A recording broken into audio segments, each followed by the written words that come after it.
नमस्कार दोस्तों, आते हैं स्पीडी साइंस के वीडियो नंबर 5 पे। और हम लोग इससे आगे सीखते हैं जहाँ तक सीख सके से। और ये एक चीज़ मैं मुख्य रूप से सामान्यतः ये बताना चाहता हूँ कि ये video this is not only for railway. यह सिर्फ रेलवे एग्जामिनेशन के लिए नहीं है।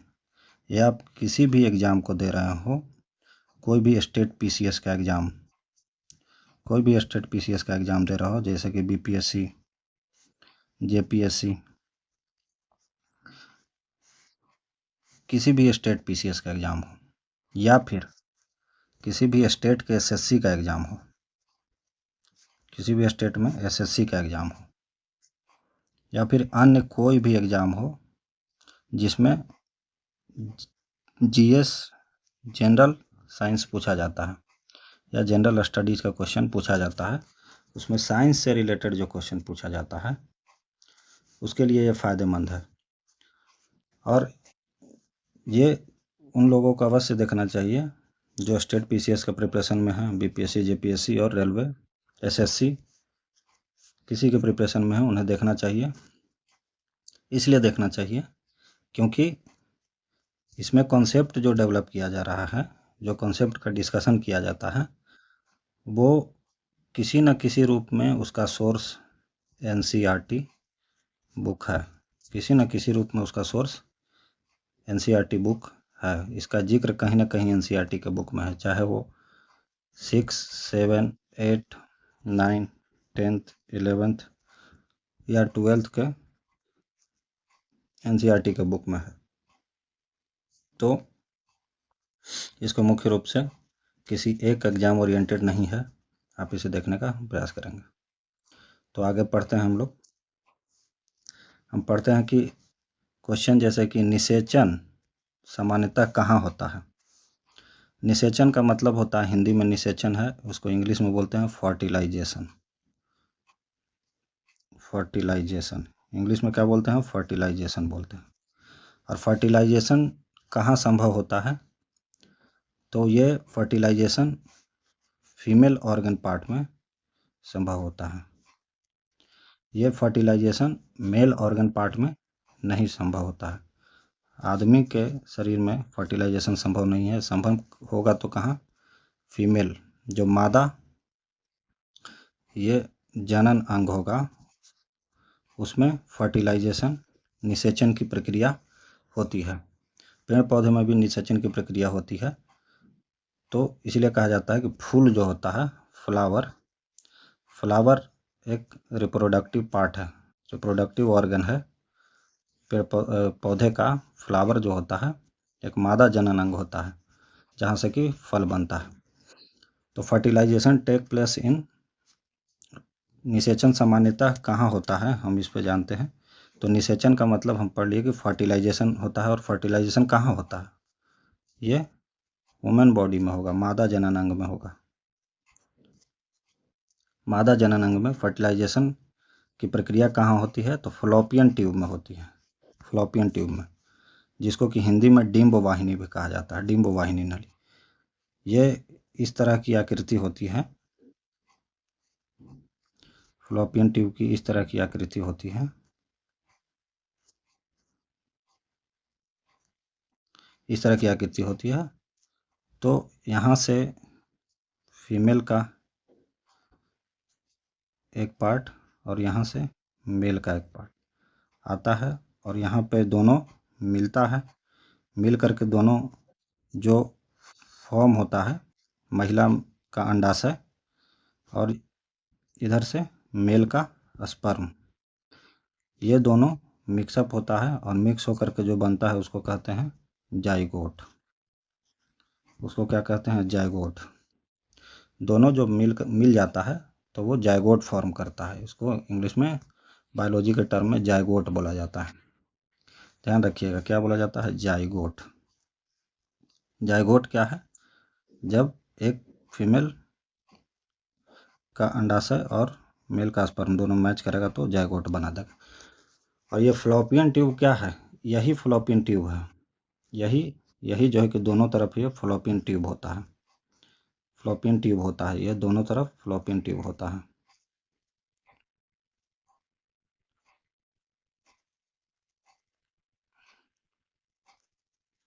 ये फ्लोपियन ट्यूब है, ये जो है ये जगह जो है ये फ्लोपियन ट्यूब होता है, ये इस आकृति में होता है और यही जो है कि यहीं पे निषेचन की फर्टिलाइजेशन की प्रक्रिया होती है।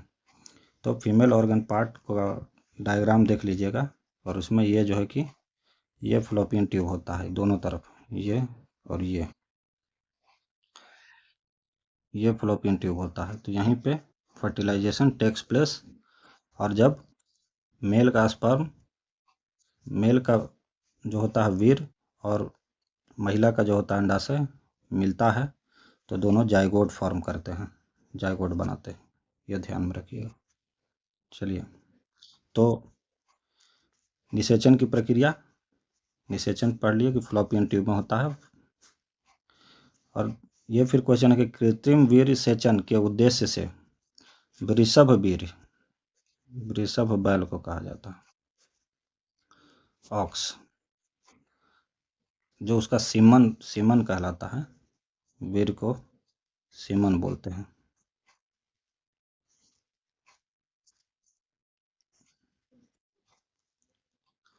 वृषभ वीर्य को सीमन कहा जाता है।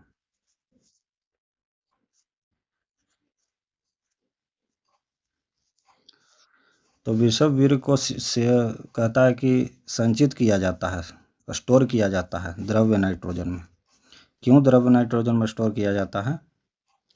द्रव्य नाइट्रोजन में इसलिए स्टोर किया जाता है कि वृषभ वीर्य को जो ऑक्स का सीमन होता है, जो ऑक्स का सीमन होता है उसे ठंडा जगह पे स्टोर करके रखना चाहिए। ऑक्स का सीमन जो होता है, जिसको हिंदी में वीर्य कहते हैं, उसको क्या है, ठंडा जगह पर स्टोर करके रखना चाहिए। तो द्रव्य नाइट्रोजन जो होता है इसका जो टेम्परेचर होता है कि -320 डिग्री फ़ारेनहाइट टेम्परेचर होता है, और डिग्री सेल्सियस में बात करें तो -196 डिग्री सेल्सियस इसका टेम्परेचर होता है।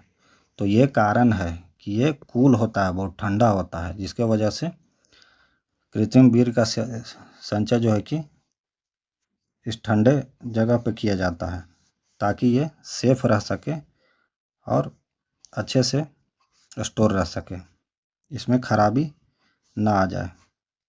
तो कृत्रिम वीर्य का सेचन वृषभ वीर्य जो होता है, ऑक्स का सीमन को किसमें संचित किया जाता है? द्रव्य नाइट्रोजन में। द्रव्य नाइट्रोजन में बताएं कि संचय करने का कारण है कि 320 डिग्री फ़ारेनहाइट इसका -320 डिग्री, मतलब कि बहुत ठंडा होता है द्रव्य नाइट्रोजन, इसलिए इसमें सेफ रहता है। और डिग्री में -196 डिग्री सेल्सियस होता है। तो ध्यान रखिएगा कि द्रव्य नाइट्रोजन में, लिक्विड नाइट्रोजन में सेव करने का कारण यही है, ड्यू टू दिस टेम्परेचर, कि ये ठंडा रहे, कूल रहे। और बहुत सारी दवाइयों को फ्रिज में रखा जाता है कि सेफ रहे, वो खराब ना हो जाए नॉर्मल टेम्परेचर में आकर के। आगे देखते हैं, किस पादप का फूल सबसे बड़ा होता है? किस पादप का फूल सबसे बड़ा होता है? तो रेफ्लेसिया का फूल सबसे बड़ा होता है। यह रेफ्लेसिया का फूल सबसे बड़ा होता है, इससे बड़ा कोई फूल नहीं है, इसको फूल की श्रेणी में रखा जाता है। नाम याद रखिएगा, रेफ्लेसिया। अब क्या है कि इसके बारे में थोड़ा सा पढ़ लेते हैं कि ये रेफ्लेसिया का फूल पाया कहाँ जाता है। तो इंडोनेशिया के सुमात्रा द्वीप में, इंडोनेशिया जो है, इंडोनेशिया का सुमात्रा द्वीप जो है, इंडोनेशिया का जो सुमात्रा द्वीप है वहाँ पे पाया जाता है। बड़ा है तो कितना बड़ा होता है? अगर ये बड़ा है तो कितना बड़ा होता है? यह सवाल हमारे मन में आना चाहिए कि अगर रेफ्लेसिया का फूल सबसे बड़ा है, इससे बड़ा कोई फूल नहीं है, तो कितना बड़ा है? तो रेफ्लेसिया के बारे में अगर बोले कि ये इस तरह का डायमीटर, इस तरह का अगर एक सर्किल लें तो ये डायमीटर अगर इसका माने, मतलब इस कोना से इस कोना फूल का अगर चौड़ाई नापे तो ये कहता है कि इसका डायमीटर 3 फीट से ज़्यादा होता है, 3 फीट से भी ज़्यादा होता है इसका डायमीटर। व्यास, ये जो है कि ये अगर ये फूल पूरा मान ले, इसका अगर ये लेंथ ले लीजिए तो ये 3 फीट से ज़्यादा होता है। और रेफ्लेशिया के बारे में अगर और आगे पढ़ें, रेफ्लेशिया पहले तो इंडोनेशिया के सुमात्रा द्वीप पे पाया जाता है। इसका व्यास 3 फीट से बड़ा होता है। दूसरा सबसे चीज़ कि क्या रेफ्लेशिया का फूल सबसे बड़ा है तो हम अपने घर में लगा सकते हैं ताकि देखने में सुंदर रहे? तो जी नहीं, आप इसे घर में नहीं लगा पाइएगा। क्यों? क्योंकि ये बहुत खराब गंध देता है। क्या है? खराब गंध देता है, सड़ा हुआ टाइप। इसलिए सड़ा हुआ गंध देने का कारण इसके मुर्दों का फूल कहा जाता है। इसको मुर्दों का फूल कहा जाता है। इसे मुर्दों का फूल कहा जाता है। खराब गंध देता है सड़ा हुआ, और इस पर बैठते भी हैं उसी तरह के जैसे छुछुंदर का भोजन होता है। जो छुछुंदर होता है, जो छुछुंदर होता है, छुछुंदर का ही भोजन होता है। मक्खी इस पे बैठता है। जितना गंदा खाने वाला चीज़ है वो सब इस पे बैठता है, और ये बहुत खराब मांगता है। आसपास का माहौल ख़राब कर देगा अगर इसे घर में लगा दिया जाए तो। इसलिए ये सिर्फ पढ़ने के लिए ही ठीक है कि रेफ्लेशिया का फूल सबसे बड़ा है। जानकारी के लिए रखिए कि रेफ्लेशिया का फूल सबसे बड़ा है, लेकिन इसे हम घर में लगा नहीं सकते हैं। अगर आपका मन करे कि घर में लगा ले तो आप भाग जाइएगा इसको छोड़ करके। तो रेफ्लेशिया का फूल को मुर्दों का फूल कहा जाता है। रेफ्लेशिया के फूल को मुर्दों का फूल कहा जाता है। ध्यान में रखिएगा कि रेफ्लेशिया का फूल मुर्दों का फूल कहा जाता है। डेड बॉडी मतलब जैसे मुर्दा को खराब कैसे माना जाता है उस तरह से। और इस पे जो है कि छुछुंदर का भोजन है, छुछुंदर का भोजन है, मक्खी बैठता है। इसलिए ये पढ़ने के लिए ठीक है, बाकी ये अच्छा फूल नहीं है। इसका इंडोनेशिया के सुमात्रा द्वीप में पाया जाता है, ध्यान रखिएगा। सिर्फ पढ़ने के लिए ठीक है। ठीक है, सबसे बड़ा तो रेफ्लेशिया हो गया, सबसे बड़ा रेफ्लेशिया। लेकिन सबसे छोटा, संसार का सबसे छोटा फूल, संसार का सबसे छोटा फूल भी याद रखना चाहिए जो कि क्वेश्चन पूछता है, तो वो है वुल्फिया। वुल्फिया है। संसार का सबसे छोटा फूल क्या है? वुल्फिया है। इस तरह से पानी में वो जन्म लेता है। इस तरह से छोटा छोटा दाना टाइप का होता है, ग्रीन कलर का। इसे छोटा छोटा दाना टाइप का, एकदम छोटा। ये जहाँ इसका डायमीटर, जहाँ रेफ्लेशिया का डायमीटर 3 फीट से अधिक होता है, वहीं वुल्फिया इतना छोटा होता है कि इसका डायमीटर मापने में कठिनाई है। एकदम बूंदा बूंदा दाना टाइप का, समझिए कि बूंदा बूंदा दाना टाइप का। इस तरह से ये बूंदा बूंदा, इस तरह से। तो सबसे बड़ा रेफ्लेशिया, सबसे छोटा वुल्फिया। एकदम पानी में ग्रीन कलर का दाना दाना दाना दाना इस तरह का होता है वुल्फिया का फूल। ये सबसे छोटा हो गया। इस तरह का दाना दाना होता है, हाथ पे अगर ग्रीन कलर का डॉट मारे तो रेफ्लेशिया का फूल याद रखिएगा, महकता है बहुत। इसको घर में हम नहीं लगा सकते। इंडोनेशिया के सुमात्रा द्वीप में पाया जाता है, और ये मुर्दों का फूल कहा जाता है। महकता है बहुत खराब। छुछुंदर, मक्खी, जितना खराब तरह का जानवर है जो गंदगी पर बैठता है वो इस पर बैठता है। मैं कमेंट सेक्शन में, यूट्यूब के अपने चैनल के कमेंट सेक्शन में रेफ्लेशिया के फूल का फोटो लगा दूंगा। आप वहाँ से इमेज को देख सकते हैं कि कैसा दिखता है। और वुल्फिया के भी फूल का लगा दूंगा, वहाँ से भी देख सकते हैं कि कैसा दिखता है। अब आते हैं आगे कि असत्य फल, असत्य फल के बारे में पढ़ते हैं। असत्य फल मुख्य रूप से कौन सा है? तो देखिए, असत्य फल सेब है, असत्य फल कटहल है। लेकिन ये जो भाई साहब यहाँ पे दे दिए हैं ये गलत है। नारियल एक सत्य फल है। नारियल क्या है? एक सत्य फल है। नारियल एक सत्य फल है, ट्रू फ्रूट इसको कहा जाता है। ट्रू फ्रूट कहा जाता है। यह सुचित कुमार जी के बुक में, जो एसपीडी की बुक है उसमें, यह गलत है। नारियल असत्य फल नहीं है, नारियल एक सत्य फल है। इसलिए नारियल को काट दीजिएगा। बाकी कटहल और सेब ये असत्य फल है, यह फॉल्स फ्रूट कहा जाता है इसको। इन्हें फॉल्स फ्रूट कहा जाता है। तो ये काट दीजिएगा, नारियल फूल करके भी ये गलत दिया हुआ है। नारियल जो है कि सत्य फल है। आप यहाँ पे इसको काट दीजिएगा, आप इसको काट दीजिएगा, ये सत्य फल है। नारियल सत्य फल है, बाकी कटहल और सेब असत्य फल है।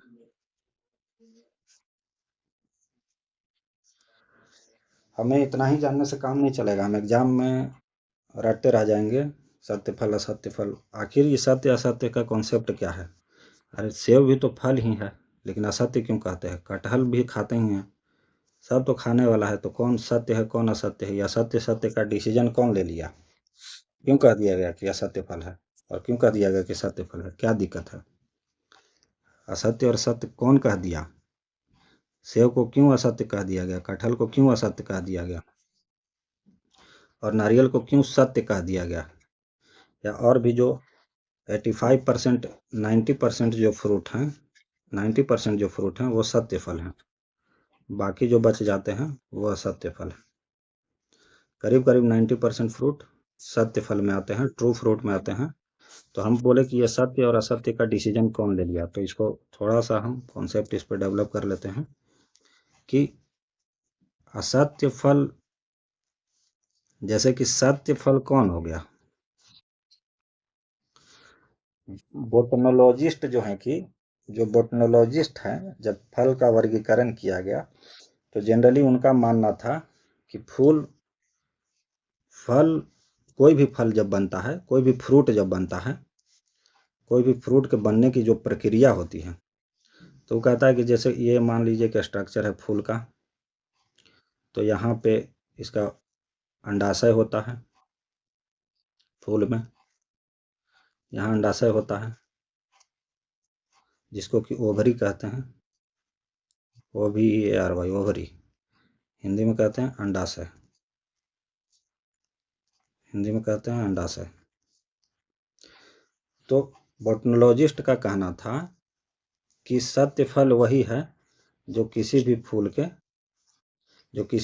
के अंडाशय से विकसित होता है। मतलब ये अंडाशय फर्टिलाइज होता है, बगल में कोई मेल फ्लावर होगा, यहाँ से इसका कोई कीट पतंगा आकर के इस पर पॉलिनेशन करेगा, फर्टिलाइज करेगा, इसको निषेचन करेगा इसका, और ये निषेचन करने के उपरांत ये भाग बाद में ये फल बन जाएगा, बाद में ये पूर्णतः मैच्योर फल बन जाएगा, मैच्योर होकर के परिपक्व होकर के फल बन जाएगा। तो बोटनोलॉजिस्ट यही कहते हैं कि प्रोसेस यही है फल बनने का, कि अगर फल बनना है तो उसके अंडाशय से विकसित होना चाहिए, और अंडाशय से ही बनना चाहिए, और अंडाशय ही उसका फल होना चाहिए, अंडाशय ही बाद में परिपक्व होकर के उसका फल हो जाना चाहिए। लेकिन होता क्या है, इसको ध्यान रखिएगा कि सत्य ट्रू वही है, सत्य कौन है? फल में सत्य वही है जो ओवरी मतलब अंडाशय, जो अंडाशय उसका फल बन जाए, अंडाशय बाद में जाकर के क्या बन जाए? फल बन जाए परिपक्व होकर के। ओवरी ही फल बनना चाहिए, और इसमें क्या होना चाहिए? जब ओवरी फल बनेगा तो ओवरी में निषेचन होना चाहिए, मतलब फर्टिलाइजेशन होना चाहिए। ओवरी में क्या होना चाहिए? निषेचन होना चाहिए, फर्टिलाइजेशन होना चाहिए, निषेचन होना चाहिए, फर्टिलाइजेशन होना चाहिए, फर्टिलाइजेशन होना चाहिए। तो मतलब ट्रू बोटनोलॉजिस्ट का कहना है कि हम उसी को सत्य बोलेंगे जो ओवरी से फल बनेगा और यह फर्टिलाइज होगा।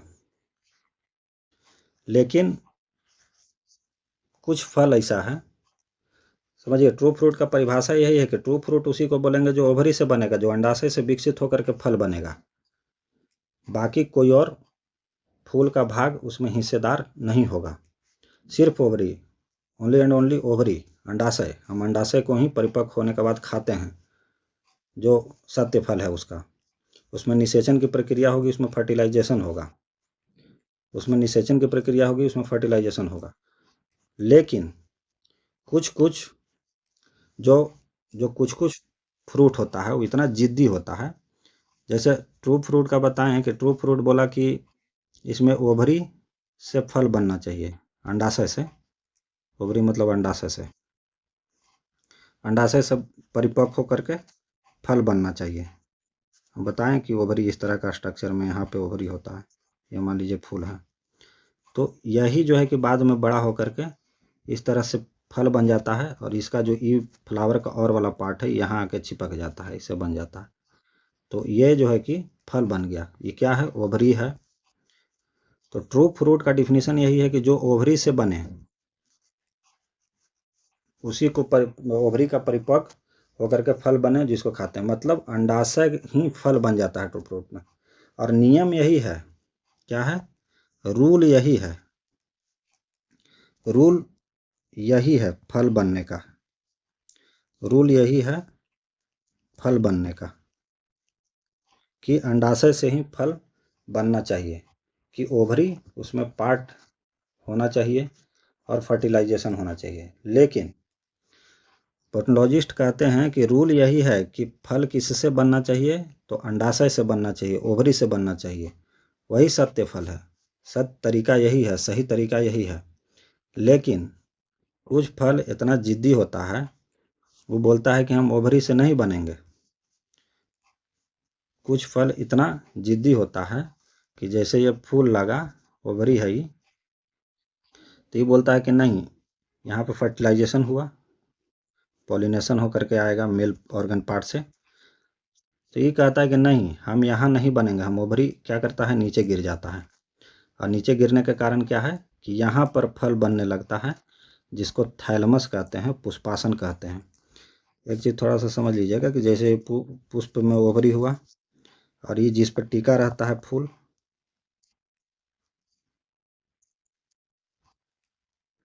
ये जिसमें टीका रहता है फूल, ये जिसमें टीका रहता है फूल, इसको कहते हैं पुष्पासन।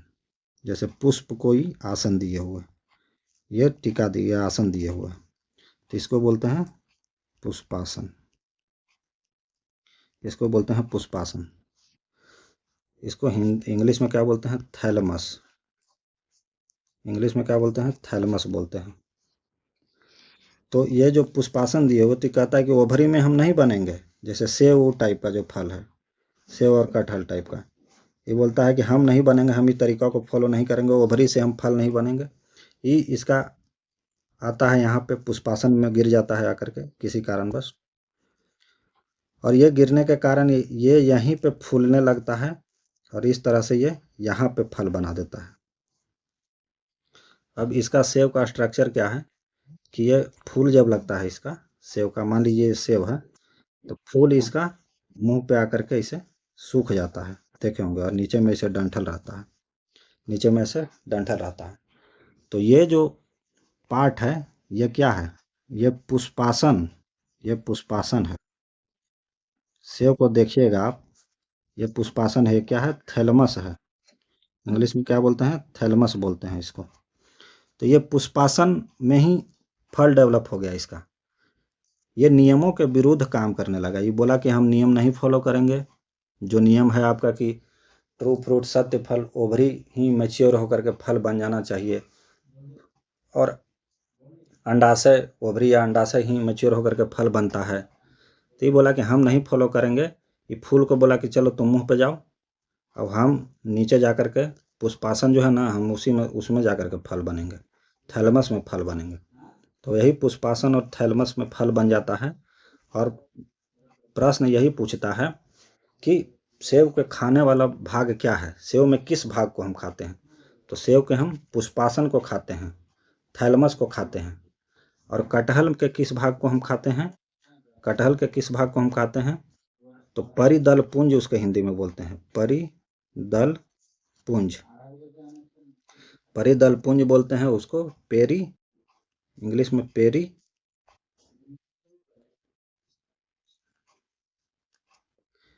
इंग्लिश में उसको पेरी एंथ बोलते हैं, ANTH, इंग्लिश में उसको पेरी ANTH, एंथ, पेरियांथ बोलते हैं। तो परिदल पुंज ही बोलते हैं। कटहल का खाने वाला भाग क्या है, परिदल पुंज और बीजांड, परिदल पुंज और बीजांड, इंग्लिश में ओव्यूल्स बोलते हैं। ओव्यूल्स बोलते हैं। तो ये पूछता है कि सेव का खाने वाला भाग क्या है, तो सेव का खाने वाला भाग थैलमस या पुष्पासन। सेव का खाने वाला भाग थैलमस या पुष्पासन, क्योंकि ये पुष्पासन में ही विकसित होता है। पुष्पासन को इंग्लिश में थैलमस बोलते हैं।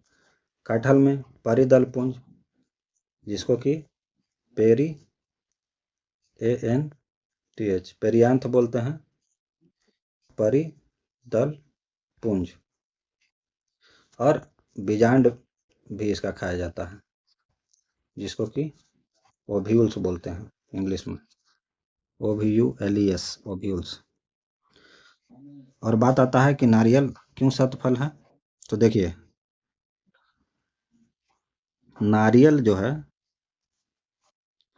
नारियल को सत्व फल की श्रेणी में क्यों रखा गया, क्योंकि नारियल का खाने वाला भाग वो भी ओवरी होता है, जिसको कि भ्रूण बोलते हैं, भ्रूण बोला जाता है, भ्रूण।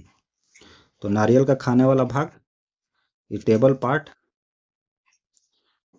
पार्ट जो है कि भ्रूण होता है, जिसको कि ओवरी कहा जाता है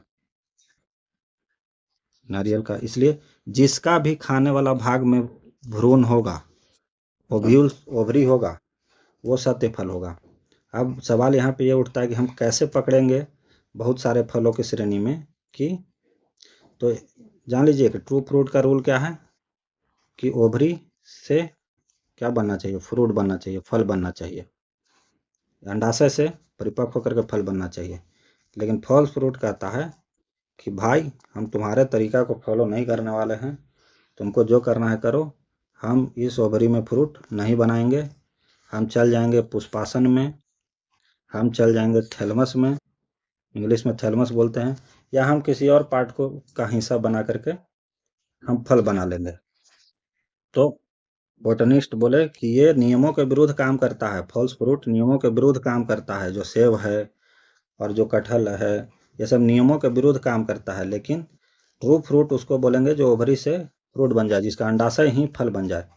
चूंकि नारियल का अंडाशय ही फल बनता है, भ्रूण जिसको कहते हैं, इसलिए नारियल एक सत्य फल की श्रेणी में है। यहाँ पे गलत ये दिया हुआ था कि सत्य फल के लिस्ट में दे दिया है, लेकिन आप इसको करेक्ट कर लीजिएगा। तो ये है कि ट्रू फ्रूट एक नियमों के विरुद्ध चलता है, नियमों के साथ चलता है, लेकिन फॉल्स फ्रूट नियमों को फॉलो नहीं करता है। नियम यही है कि कैसे बनना चाहिए, नियम ये है कि ओवरी ही परिपक्व होकर के फल बनना चाहिए। लेकिन फॉल्स फ्रूट कहता है, असत्य फल, कि हम नियमों को फॉलो नहीं करेंगे। तो जब नियमों को फॉलो नहीं करेगा तो बोटनिस्ट बोले कि तुम नहीं करेगा फॉलो, तो चलो तुम्हारा नाम रख देते हैं कि असत्य फल, तुम नियम के साथ नहीं काम करते हो। जैसे एक आदमी को चलना चाहिए पैर से, लेकिन वो चलने लगे हाथ से, अक्षय कुमार का सौगंध मूवी जैसा, तो कोई दिक्कत नहीं है। लेकिन तरीका जो है सही यही है कि ओवरी फ्रूट बनना चाहिए। और तुम अगर उल्टा काम करोगे, तुम नियम को नहीं फॉलो करोगे, तो तुमको असत्य बोल देंगे, फॉल्स फ्रूट बोल देंगे। तो चूंकि फॉल्स फ्रूट और ट्रू फ्रूट का श्रेणी बहुत बड़ा है, तो इसके ऊपर एक अलग से वीडियो 10-15 मिनट का ला करके बताया जाएगा, हम बताएंगे। बाकी हम लोग इस वीडियो को यहीं पे रहने देते हैं, वीडियो लंबा हो जाएगा। क्योंकि डिस्कशन काफ़ी करना पड़ता है, इसलिए वीडियो लंबा होने लगता है। थैंक यू, मिलते हैं इसके बाद नेक्स्ट वाले वीडियो में।